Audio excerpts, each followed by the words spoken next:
pemirsa Radar Blitar TV.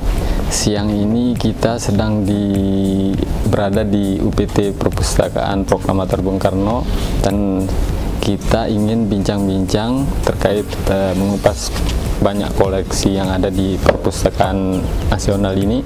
Kita akan bincang sama Bu Nurnisam. Beliau adalah Kepala UPT Perpustakaan Proklamator Bung Karno. Oke Bu, selamat siang. Sehat-sehat nih Bu? Alhamdulillah. Alhamdulillah. Ini ruangan untuk koleksi khusus nih Bu ya? Iya. Untuk koleksi khusus buku-buku Bung Karno Bu? Iya. Jadi koleksi khusus ini adalah koleksi-koleksi tentang Bung Karno, oleh dan tentang Bung Karno. Baik yang ditulis oleh Bung Karno sendiri maupun yang ditulis oleh orang lain tentang Bung Karno. Nah, tetapi di dalam sini koleksi ini juga ada pejuang bangsa. Jadi ada koleksi-koleksi pejuang bangsa. Jadi karena Perpustakaan Bung Karno itu kan koleksi inti kami adalah koleksi-koleksi tentang Bung Karno dan pejuang bangsa. Itu adalah sementara koleksi penunjang kami ada filsafat, ada bidang-bidang lainnya juga lengkap Bu ya. Ya, lengkap seperti itu. Untuk per tahunnya itu gimana Bu untuk koleksi Bung Karno ini?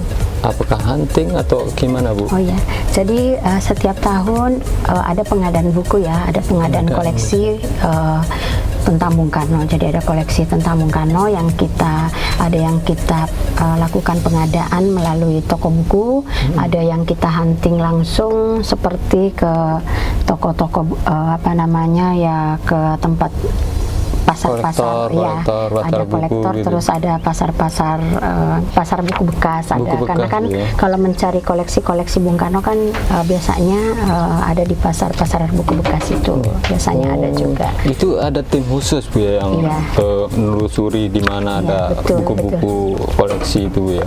Betul sekali Bapak. Jadi yang ada karena di sini ada dua koordinator ya, ada dua yang membawai yang di sini kalau misalnya setelah selesai diolah, setelah selesai diadakan, maka akan segera dilayankan. Nah, yang mengurus itu adalah koordinator. Nah, ada subkoordinatornya sendiri, yaitu subkoordinator pengembangan dan pengolahan bahan pustaka.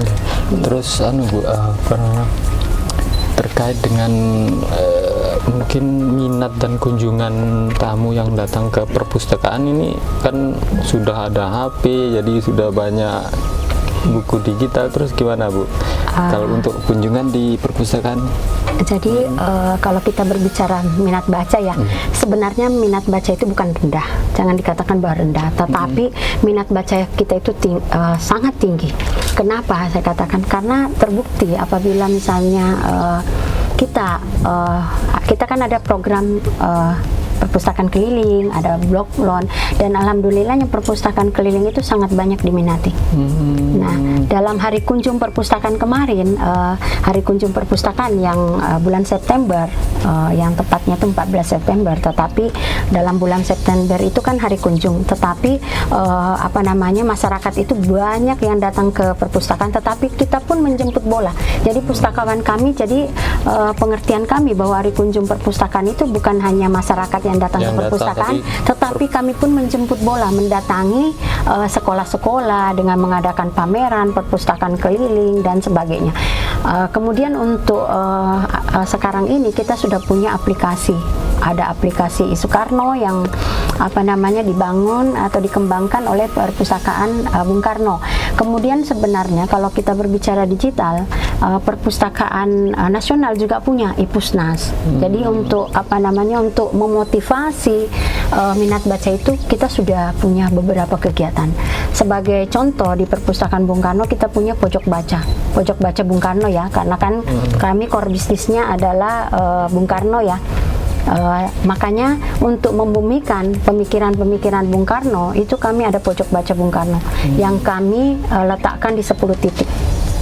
Jadi ada di perpustakaan desa, Ploserejo, kemudian ada di Samsat, bahkan di rumah-rumah pintar itu juga kita letakkan di situ. Jadi ada 10 titik. Kemudian perpustakaan keliling juga ada kita 38 titik. Kemudian ada buklon dan sebagainya. Jadi itu sebenarnya adalah untuk mendorong, memotivasi masyarakat, karena masyarakat itu hanya mungkin penyebaran informasinya dan daya beli koleksi itu yang kurang. Tetapi kalau kita mendatangi masyarakat itu minat bacanya itu sangat antusias sekali, banyak yang membaca. Antusias, iya. Cuma mungkin banyak yang ke sana jemput bola karena gitu kita ya. kan misalnya karena jarak juga kan bisa menyebabkan mereka tidak bisa ke perpustakaan. Tetapi kami dengan berbagai program, contohnya yaitu kita mendatangi ada perpustakaan keliling, ada boklon, ada pojok baca, bahkan untuk milenial kami ada aplikasi Soekarno. Jadi untuk membumikan pemikiran Bung Karno itu kan karena tidak semua orang bisa ke sini, tidak semua orang bisa ke Blitar misalnya. Jadi dengan adanya aplikasi Soekarno ini nanti diharapkan seluruh Indonesia bisa membaca. Berarti sudah bisa dimanapun lewat karena kan yang penting kita punya HP, kita download lewat Play Store, itu sudah ada namanya aplikasi Soekarno. Sudah bisa terbaca di mana-mana. Iya, bisa terbaca. Yang penting kita punya Android ya, semacam Android, iOS dan sebagainya, itu bisa, bahkan di web pun itu bisa. Terus untuk Bu, karena ini kan perpustakaan proklamator Bung Karno, berarti di sini koleksinya paling banyak berarti ya dari perpustakaan nasional lainnya gimana Bu? Kalau untuk koleksi Bung Karno, insya Allah kita yang paling yang mendekati lengkap, karena gini, kalau kita berbicara koleksi tidak ada satu perpustakaan pun yang bisa semuanya ada ya, melengkapi.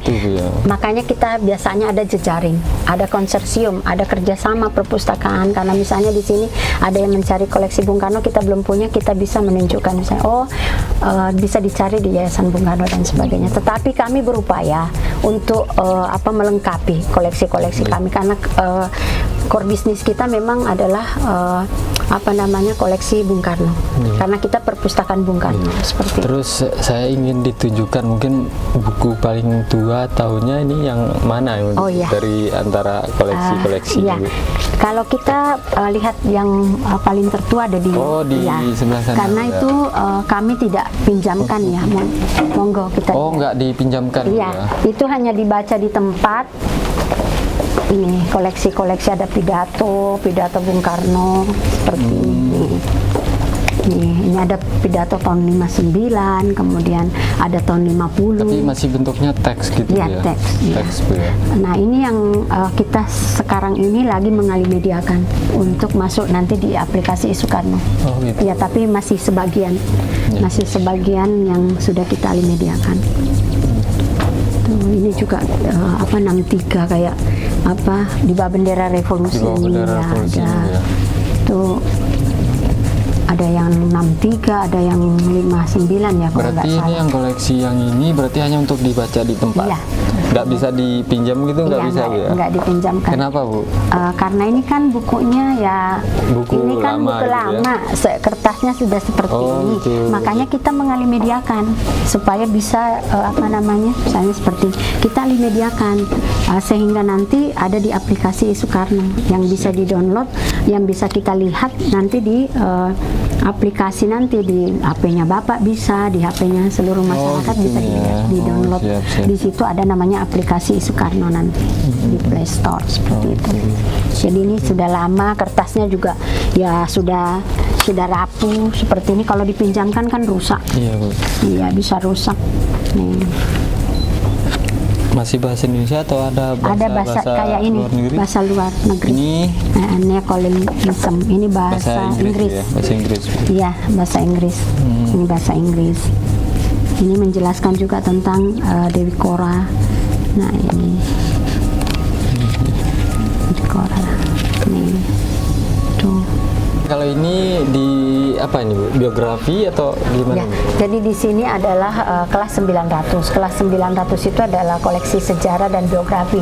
Nah, di sini ada koleksi tentang presiden. Jadi presiden, jadi semua presiden. Ya, semua presiden Indonesia. Ini ada koleksinya, ada SBY, terus ada Megawati, ini ada Gus Dur. Jadi semua presiden kalau kita mencari, karena kita mendekatkan koleksi presiden dengan koleksi yang ada di koleksi khusus, koleksi gitu, apa ya. namanya, Ya, ya. Presiden Soekarno. Sama-sama presiden Ya, gitu ya. ada sejarah geografi karena kelas 900 itu adalah koleksi sejarah dan geografi. Sekarang gimana Bu? Setelah pandemi Alhamdulillah ini? ya, kalau kita berbicaranya bahwa sekarang itu ya kunjungan-kunjungan kita itu banyak dari sekolah, karena kita juga apa namanya kunjungan sekolah Banyak itu dari sekolah dan ya banyak kampus sekali Bu, ya, kampus dari sekolah-sekolah, bahkan bukan hanya Blitar, masyarakat Blitar, tetapi di luar dari Blitar, Malang, terus Daerah-daerah Mojokerto ya, tetangga gitu daerah ya. tetangga. Bahkan kalau kunjungan kami itu bukan hanya dari Jawa saja, tetapi ada dari Sulawesi, ada dari Maluku. Ini sejarah, kayak ini sejarah. Sejarah. Ya, ini ada sejarah. Ini buku bahasa Inggris atau? Ada Indonesia, ada Bahasa Indonesia. Inggris, ada banyakan Indonesia. Oh gitu. Kebanyakan Indonesia. Nah, kalau kita mau lihat koleksi umum, ini ada tangga, ada ini juga nih. Terserah Oh, mau naik gitu ya? tangga ya. Ini di lantai 2 ada koleksi-koleksi umum. Oh, Jadi koleksi-koleksi umum itu semua kelas. Alhamdulillahnya mungkin karena ada tugas sekolah, Oh, gitu. ada tugas kampus, dan mereka ingin mencari informasi. Ya, jadi Dan- kita ya seperti ini dapat kita lihat, ini adalah ada mahasiswa, kemudian biasanya juga pelajar. Jadi yang terbanyak kita itu adalah pengunjung kita itu adalah umum, masyarakat umum. Artinya untuk kedepannya kita tidak takut khawatir kekurangan pembaca-pembaca yang masih milenial Ya, insya Allah tidak, karena kita mengetahui bahwa masyarakat kita itu semakin semakin literasi, karena sekarang ini kalau kita berbicara literasi, kita bukan hanya sekedar memahami makna sebuah buku, tetapi hanya untuk membaca ataupun menulis, tetapi sekarang ini lebih diarahkan untuk bagaimana kita dengan berliterasi itu bisa menghasilkan produk dan jasa, seperti itu. Makanya kami ada kegiatan inklusi sosial, itu adalah untuk menjadikan bahwa perpustakaan itu bukan hanya tempat untuk membaca buku, tetapi juga tempat untuk berketerampilan, karena kita juga banyak menyediakan koleksi-koleksi banyak kegiatan-kegiatan itu juga Banyak, Bu ya, iya. perpustakaan Bu ya. Iya. Berbagai macam literasi Bu, Iya, jadi seni, kita- budaya, iya. pertunjukan. Jadi kami punya kegiatan yang namanya transformasi perpustakaan berbasis inklusi sosial. Nah, apa yang dimaksud dengan literasi, transformasi perpustakaan berbasis inklusi sosial itu kan kalau kita berbicara literasi sekarang ini adalah literasi untuk kesejahteraan.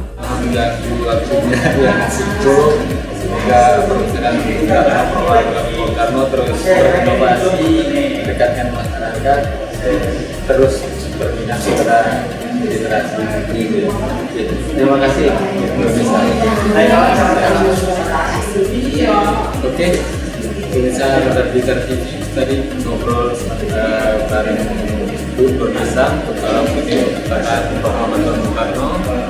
Semoga masyarakat sering-sering berkunjung, datang, tambah wawasan, tambah ilmu ke Perpustakaan Proklamator Bung Karno Kota Blitar. Terima kasih.